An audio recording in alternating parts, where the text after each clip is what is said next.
Guys, what's going on? It's Cooper today, and today we're back for some more Infinite Warfare news and information. Today we'll be covering all the stuff we know about the Call of Duty Infinite Warfare campaign, and there's actually a lot of stuff we already know, which is actually very interesting, and we're going to go over all of it in this video. So, starting off, some of you guys might think with the space setting, the theme of the thing actually came, or the inspiration of the game came from sci-fi, but according to Infinity Ward, they actually say the inspiration comes from war stories and not sci-fi.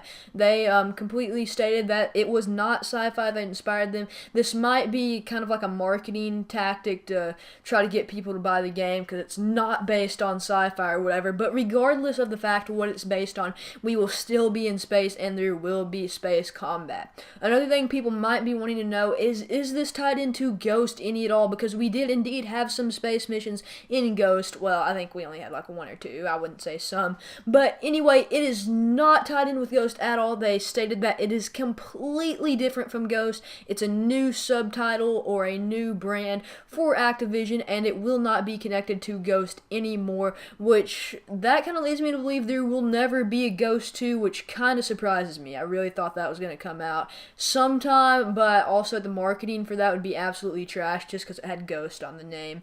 But anyway, the next topic we have is it will be single player only. As you guys might have known, Black Ops 3 actually featured a co-op campaign, which I thought was absolutely sick. Personally, I've not played a campaign in like 3 years. I've tried to do some campaign walkthroughs on the channel, but only got to like episode 2 or 3 because they take forever to record because I'm not a good campaign player, as well as my internet's not the best, so it takes a while for them to upload. And there's a lot of other stuff going on when the game starts out, and I'm not necessarily worried with the single player. However, I did think the co-op was pretty cool. Me and my friend Orion did mess around on that a lot. However, it wasn't the biggest thing.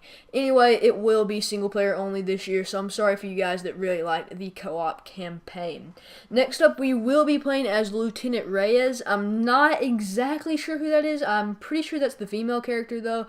Don't quote me on that. It could be the other guy that's from Britain, but I'm pretty sure it is the female character that we saw a whole lot in the trailer with the Lebanon flag. But just know we're playing as Lieutenant Reyes. You guys can look that up. I'm sorry I don't know. I'm actually super sorry. But anyway, Lieutenant Reyes is part of the SCAR or SCAR. Those are the good guys or the protagonists in the game. The bad guys are going to be the Settlement Defense Front or the SDF. They will be the antagonists, and they're the guys you saw in the reveal trailer that were just wreaking havoc on the world and blowing everything up. Anyway, our next bit of information, they actually stated that we will be fighting within our solar system only. So there will not be anything that isn't in our solar system in this game. So it'll be all inside of Pluto, I'm assuming. And Pluto to the sun basically is where we could be ranging in our combats. They said it'll be no aliens because indeed it is within our solar system. And the last time I think everyone checked, we do not have aliens in our solar system. But anyway, we also got some information about there being on-ground missions and zero-gravity missions. So basically they are saying that there will be some boots-on-the-ground missions in campaign, but there will also be zero-gravity missions in campaign, basically where you might be floating in space. I'm not really sure, but there will be some zero gravity missions, but also a good mix of boots on the ground missions as well, which I think is okay for campaign. Next up, the campaign will feature side missions which offer in-game rewards, which I'm super hyped about this. Call of Duty campaigns have always been super linear and there hasn't been any decisions to really be made or any side quests or anything, but I think these side missions will be absolutely awesome and actually make the campaign experience a lot more enjoyable. A lot of actually campaign-based games have these side missions that offer rewards, which is really nice to see Call of Duty taking that up and trying to expand the campaign, even though I really don't play it that much. But the in-game rewards could be sick. It could be like a little token to unlock something, or it could be some in-game currency. I don't really know what it would be, but anyway, I think it's sick that they're offering side missions with rewards. This one's a bit interesting, but the sun will be playing a difference in some missions, and apparently, especially one mission, you will have to plan around the sun to actually complete it. So I'm assuming you'll have to wait till it's like nighttime on your side of the planet, or till your side of the planet rotates and it's night. Or I'm really not sure how that is gonna work, but that should be really interesting to see how we can actually plan stuff around the sun. And it seems like we're gonna have a lot of control over where this actually goes if we kind of get to plan our own missions out and do things as we want, which I think is really cool.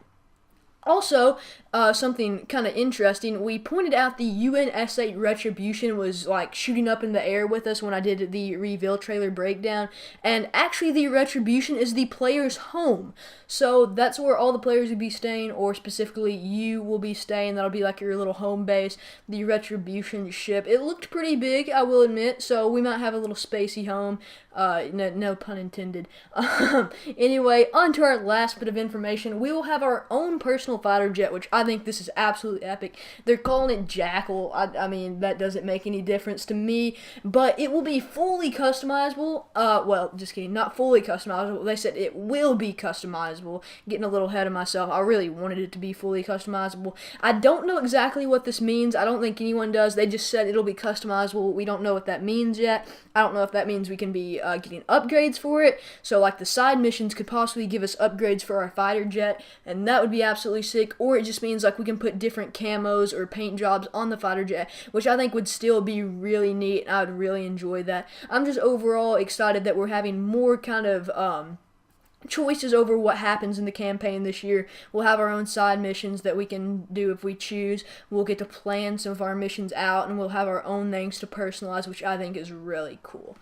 Anyway, guys, I just want to ask you guys to like the video if you enjoyed or found any of this information useful or informational. Also, subscribe to keep up to date with all the Call of Duty Infinite Warfare news, and to always keep up to date and know exactly when I'm posting videos, because I'll be covering it as soon as the stuff comes out and as soon as I can. So there are some limitations as far as internet and other school stuff. But anyway, guys, just thanks so much for watching. Like, comment, subscribe, because it really helps. I'll see you guys next time.